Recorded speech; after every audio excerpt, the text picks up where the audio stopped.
Você já se perguntou como realmente era o dia a dia de um humano primitivo? Esqueça as imagens distorcidas de filmes que mostram homens das cavernas arrastando mulheres pelos cabelos. A realidade era muito mais surpreendente. E você vai se chocar ao descobrir os segredos da rotina que moldou a nossa própria humanidade. O que você verá aqui pode mudar completamente a forma como você entende os nossos ancestrais. Afinal, se você soubesse como eles conseguiam sobreviver sem tecnologia, sem agricultura e sem qualquer comodidade, talvez passasse a enxergar o mundo moderno com outros olhos. E acredite, cada minuto da vida deles era uma corrida contra o tempo, um jogo estratégico entre a sobrevivência e a morte. Então não saia daí, porque o que vou revelar agora é um mergulho urgente e fascinante no cotidiano de quem viveu há dezenas de milhares de anos, e que pode ensinar muito mais sobre nós mesmos do que você imagina. O nascer do dia para um humano do período paleolítico não tinha despertadores ou compromissos marcados em agendas. O único relógio era o sol, e ele ditava o ritmo da vida. Quando a luz começava a romper a escuridão, os corpos se levantavam não por escolha, mas por instinto. O frio da madrugada ainda envolvia o ambiente, mas era hora de agir. Aqueles que viviam próximos a cavernas observavam em silêncio o entorno, atentos a qualquer sinal de perigo.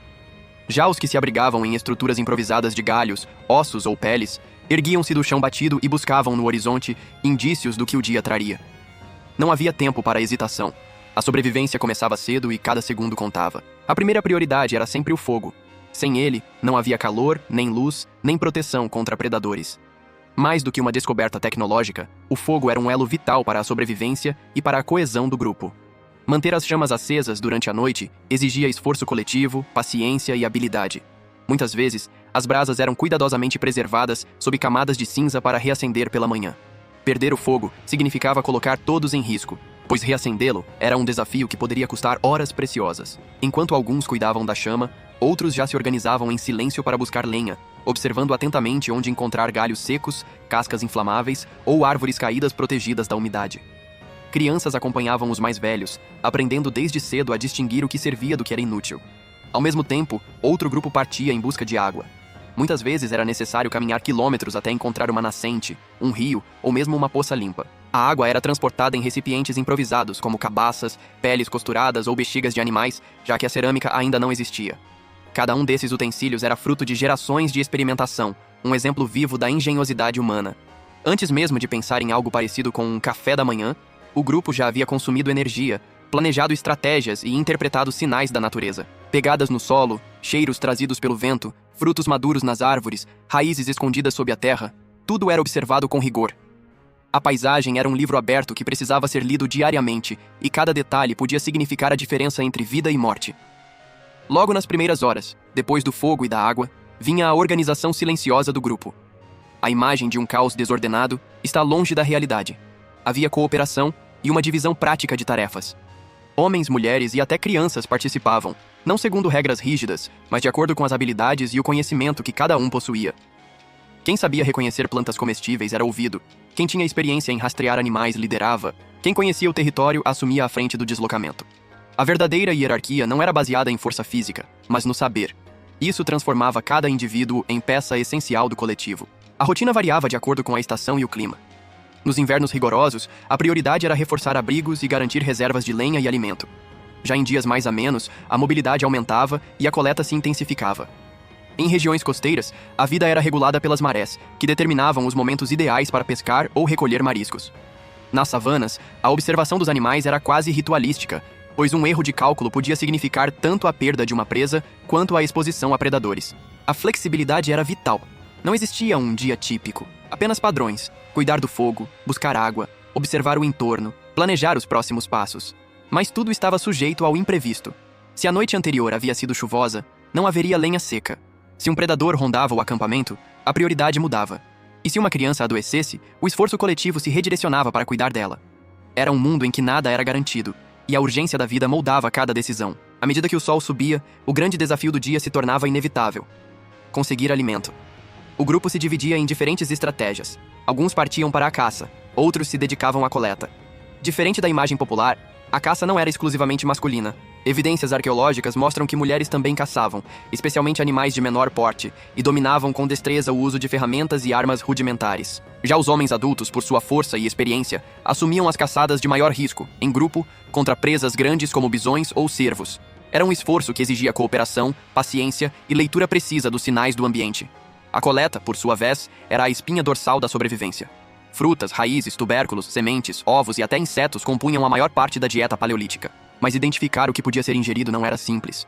Era necessário saber quando determinada planta estava pronta, como evitar suas partes tóxicas, em qual estação florescia e em que área do território se encontrava.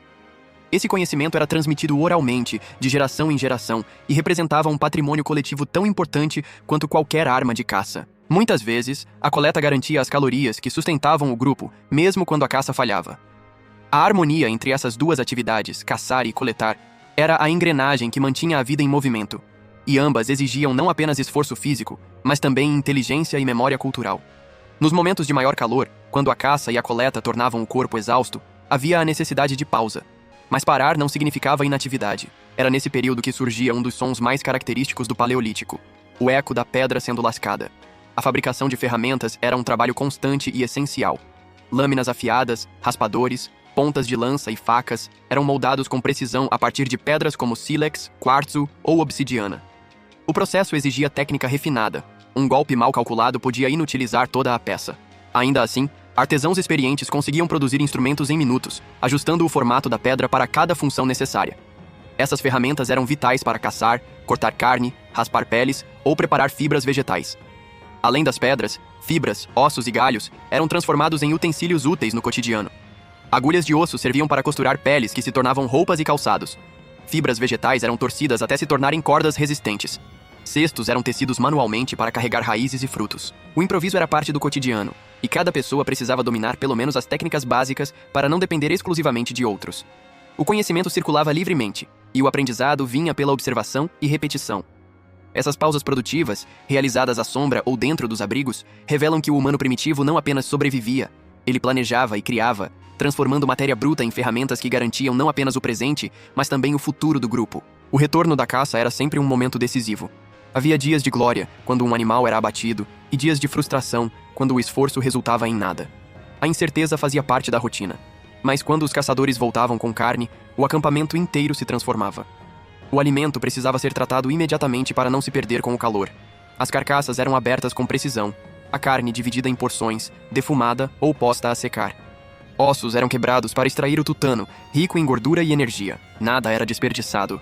Couro para vestimenta, tendões para cordas, dentes e ossos para ferramentas ou adornos.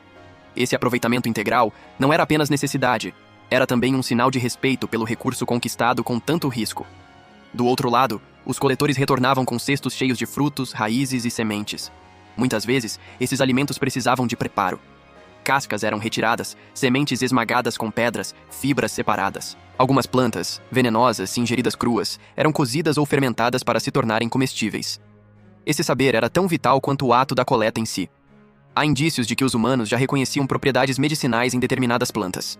Resíduos encontrados em dentes fossilizados revelam compostos com efeito curativo, sugerindo que mesmo sem ciência formal, já havia um conhecimento prático sobre saúde. Assim, a alimentação não era apenas sobrevivência, era ciência empírica, transmitida oralmente e testada diariamente. Ao longo do dia, enquanto a alimentação era garantida e os instrumentos eram usados intensamente, surgia outra necessidade fundamental: a manutenção. Lança com ponta solta, cesto que começava a se desfazer, calçado rasgado, tudo precisava de reparo imediato.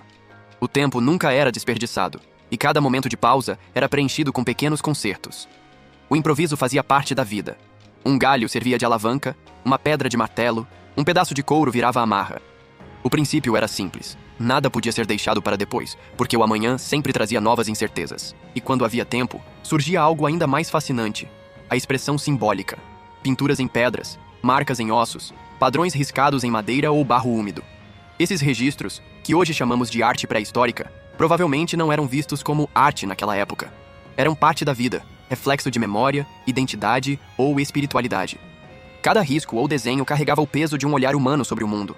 Mostravam que, mesmo em meio à dureza da sobrevivência, havia espaço para criar, refletir e deixar marcas. Era a prova de que o ser humano sempre buscou mais do que sobreviver. Buscou significado. À medida que a tarde avançava e o céu começava a escurecer, o retorno ao abrigo marcava o início de um novo momento: a vida em torno do fogo. Mais do que fonte de calor, o fogo era o coração social do grupo. Ali, o alimento era dividido e preparado. Comer juntos significava reforçar alianças, consolidar a coesão e proteger o coletivo. Era também no calor da chama que surgiam as histórias. Os mais velhos contavam caçadas passadas, perigos enfrentados, fenômenos observados. Sem escrita, a palavra oral era a biblioteca viva do grupo. As crianças aprendiam ouvindo, e assim o conhecimento atravessava gerações. A música e a dança também estavam presentes. Flautas de osso encontradas em sítios arqueológicos revelam que o ser humano já explorava sons e ritmos há dezenas de milhares de anos. Batidas, cantos e movimentos provavelmente acompanhavam rituais, celebrações ou mesmo simples momentos de convivência. Esses instantes de expressão coletiva reforçavam não apenas a cultura, mas também o sentido de pertencimento. E enquanto as vozes se misturavam ao crepitar do fogo, também havia silêncio de observação, cuidado com crianças, idosos ou doentes. Ossos cicatrizados mostram que pessoas com fraturas ou deficiências viveram por anos, o que prova a solidariedade dentro do grupo. Não havia espaço para abandono, cada vida era essencial. A organização do espaço dentro dos abrigos revelava lógica e ordem. Próximo ao fogo ficavam os utensílios do dia, alimentos recolhidos, roupas e peles em processo de secagem. Em volta, zonas de repouso eram definidas, e restos eram descartados em pontos específicos. Mesmo sem muros ou divisões formais, havia clareza na distribuição, mostrando que a racionalidade humana já estruturava o cotidiano. Essa ordem não era apenas conforto, era proteção. Manter as ferramentas em lugares certos, preservar a limpeza mínima do espaço e controlar resíduos reduzia riscos de contaminação e atração de animais. A transmissão de conhecimento era constante e direta. Como afiar uma lâmina, trançar uma corda, reconhecer uma planta venenosa, tudo era aprendido por observação, imitação e repetição. Não havia infância separada da vida adulta. Desde cedo, cada criança participava das tarefas, aprendendo a ser autônoma e útil ao grupo. Essa pedagogia prática era essencial para a continuidade da comunidade. Além disso, materiais encontrados em regiões distantes mostram que já existiam redes de troca entre grupos. Conchas marinhas encontradas longe da costa revelam contatos que iam além do território imediato. Isso sugere não apenas encontros ocasionais, mas rituais compartilhados, trocas de objetos e um mundo social mais amplo e interconectado do que se imagina. No fim, o que sustentava o humano primitivo não era apenas a força, mas a habilidade de adaptação. Caçar, coletar, fabricar, cuidar, ensinar, observar e improvisar. Todas essas ações formavam a engrenagem da sobrevivência. Eles lidavam com o ambiente de forma integrada, respeitando ritmos da natureza e evitando desperdícios. Não havia excessos. Tudo tinha valor e utilidade. Essa relação íntima com o ambiente fez do humano paleolítico um estrategista nato, capaz de sobreviver em regiões diversas, de florestas densas a savanas abertas, de costas marítimas a montanhas geladas. Muito além de brutos, eram seres engenhosos que viveram por mais tempo do que qualquer civilização posterior. A cada dia, enfrentavam incertezas, mas também encontravam espaço para criar, ensinar e fortalecer laços. Esse equilíbrio entre sobrevivência e cultura foi o que nos moldou como espécie. O cotidiano de um humano primitivo pode parecer distante, mas é nele que estão as raízes do que somos hoje. Sociais, criativos, resilientes e profundamente adaptáveis. E assim era um dia qualquer na vida de um humano primitivo.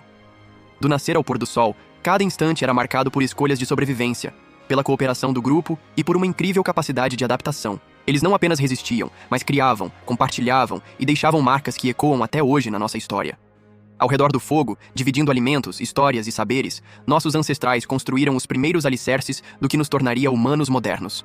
Se esse mergulho no cotidiano dos nossos ancestrais despertou sua curiosidade, aproveite agora para se inscrever no canal, deixar o seu like e compartilhar este vídeo com quem também se interessa por história e pela vida real dos primeiros humanos. Nos cards finais, você vai encontrar outros vídeos fascinantes sobre mistérios e descobertas da humanidade.